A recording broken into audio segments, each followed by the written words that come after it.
Yo, what is up, everybody? Ceresco back again. Another chapter from the story Don't Turn Around, written by Jacob Harris. Remember to check out the links in the description. Show love to the author. Like, comment, and subscribe. Chapter 5. After having had sushi with her friends, Nami went home and straight to her room. It was late, and she needed to get started on her homework.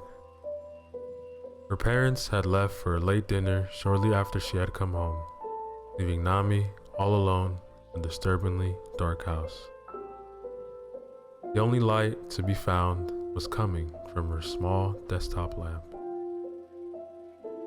I don't get this at all, Nami said, fumbling through her net textbook. Why do we have to learn this stuff anyway? We're never gonna use it. Nami's cell phone began ringing. Hello? Hey Nami, it's me. Oh, Shizuri-chan, what's up? Need help on your homework?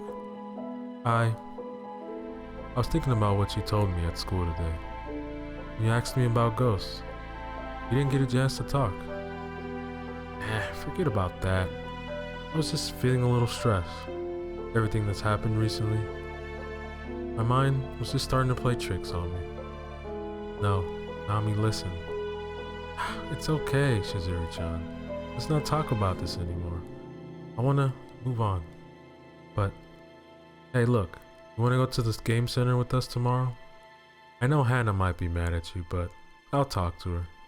I think she's just in one of her moods. Nami, please, listen to me. Even through her cell phone, Sayuri could hear distinctly the sound of footsteps on the other end of the line. Nami had a wood floor, which made it easy to hear when someone was walking across the room. Nami? Someone there with you? As well as Shizuri had heard the footsteps, they were far more noticeable to Yami. Hey Nami-chan, said a girl's voice that was deathly familiar to her. This was followed by a hand coming to a rest on her shoulder. Don't turn around. Jiri had heard what had been said on her cell phone, and the next thing she heard was a scream that sent chills down her spine. Nami-chan? Nami-chan! The next day, Detectives Yamamoto and Tamaki paid another visit to the school. They were met with even more defiance when they interviewed Anna. So, you know another girl from your school has met her fate. Tamaki opened a window as Yamamoto took a long drag from his cigarette, as Hannah burned a glare into him. Look, I don't know if you should be referring to her death in that way. Things keep going this way, you won't have any friends left. No, but look, I already told you. Suzuko wasn't my friend. No, but Nami was. And now, she's dead. That can't be a coincidence. Maybe a guilty conscience left her with no other choice. Or maybe someone was trying to keep her quiet because of the information he had. Look, just come out and say it. You think I had something to do with this. You have some nerve. One of my best friends is dead, and you're pointing the finger at me? Though she was acting as if she was the victim, Hannah's acting skills were less than impressive. It was easy to tell that she was far from disheartened over what had happened to Nami, that she was letting on. Then why is she dead? Doesn't make sense. Her death has to have something to do with what happened to that Shizuko girl. It didn't. It had nothing to do with it. How do you figure? Nami is having an affair with a married man. The usually talkative Yamamoto was at a rare loss for words after hearing something so shocking about a schoolgirl. He said he was going to leave his wife and take her away, but he lied. He said he didn't want to shame his wife's family, so he had to stay with her. I guess Nami couldn't take it, and that's why she killed herself. Yamamoto and Tamaki looked at one another, as if hoping the other had something to say in response to what had just been told. When the interview was over, Hana left the cramped office that was becoming far too familiar for her liking. Do you believe her story about the affair? Asked Tamaki. Who knows? These days, anything is possible. But I know that girl didn't commit suicide. How do you know that? Because when they found her body, most of her bones were broken, as if she jumped off a roof of her house. But they found her slumped over a desk. That hardly seems like a long enough fall to cause such injuries.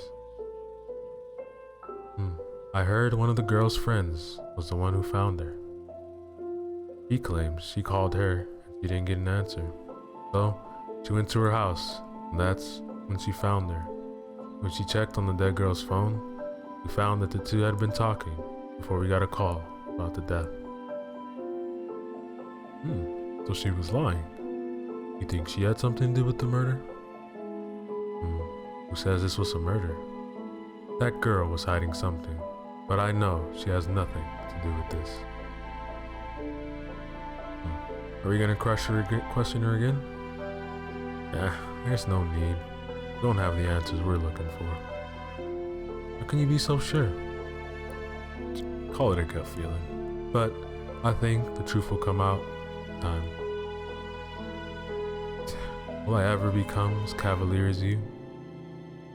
Yamamoto began laughing. Called detective's intuition, and you still have a long way before you learn. On her way home from school, Hana received a call from Aika. The news of Nami's passing was too much for her to bear, so she skipped school. Hello? I was thinking I could go see Sayuri and check on how she's doing. She hasn't been answering her phone. Look, Aika, I have a lot to do. I won't be able to go with you. Did you hear about Shizuri being the one who found Nami's body? I can only imagine how she must have been feeling seeing that. Yeah, maybe she's the one who killed her. You shouldn't say things like that. Look, like I said, I'm really busy. Call me back later. And with that, Hana abruptly hung up on Aika. Why does everyone bother me when I want to be left alone? Little did Hana know that Shizuko was standing directly behind her. Sensing that someone was near, Hana spun around, but there was no one there. Having allowed entry by Shizuri's mother, Aika made her way to her friend's room. Shizuri had been lying in her bed, hidden behind the covers. Hey Shizuri-chan, how are you feeling? Heard you didn't go to school today. Neither did I. Do you know when we're going back? Not only did Sayuri not reply, he failed to make any movement whatsoever. As much as I think about what happened to Nami, I can't make myself cry. What kind of person can't cry when one of their closest friend dies? Have I become that used to death because of what happened? What does that make me? Some kind of monster? You're not a monster, said Sayuri. Then what am I, huh? I'm supposed to be like you, in bed and shut away from the rest of the world. because of what I did, isn't it? God is punishing me. Nami was so upset over the part she played in Shizuko's death that she killed herself. Bad as it may sound, I wish I could feel the same. That way, I could kill myself too. Aika-chan. Look, if I tell you something that sounds strange, do you promise to listen to what I have to say, no matter how much you might not believe me? Yeah, of course, I'll listen. I've seen Shizuko. What? What are you talking about? I'm not the only one who saw her. Nami saw her too.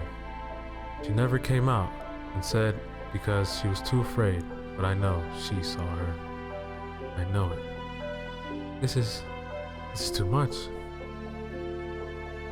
How can I believe that you've been seeing someone who isn't alive? That would mean that you saw a ghost, and ghosts aren't real. I told you what I had to say was strange, but I think it was Shizuko who killed Yami. I was on the phone with her when it happened. I didn't tell the police because they wouldn't believe me, but I heard Shizuko's voice. He told Nami not to turn around. Look, Nami killed herself because she couldn't handle the guilt over what she had done. That's what happened. Now, you have to believe me. What I'm saying is true, then none of us are safe. Any of us could be next to die. The words that were coming out of Suzuri's mouth were falling upon deaf ears as Aika's full attention had become fixated on the picture lying on Suzuri's desk that had been found in Shizuko's bag. This is a cute picture.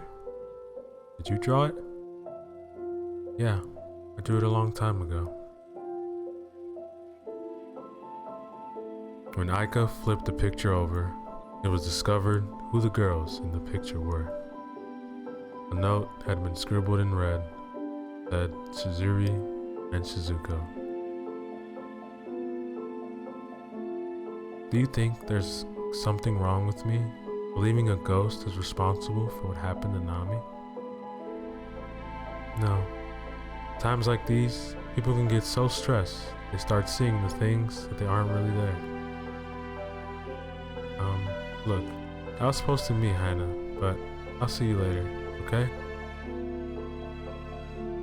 As Aika was making her way out of the room, Sayuri grabbed her by the wrist, preventing her from leaving. Please, Nami, Aika, please be careful. As Shizuri spoke, she kept her head lowered to prevent Aika from seeing that she was crying. You don't have to believe me, but you need to at least remember and look out for yourself. And with that,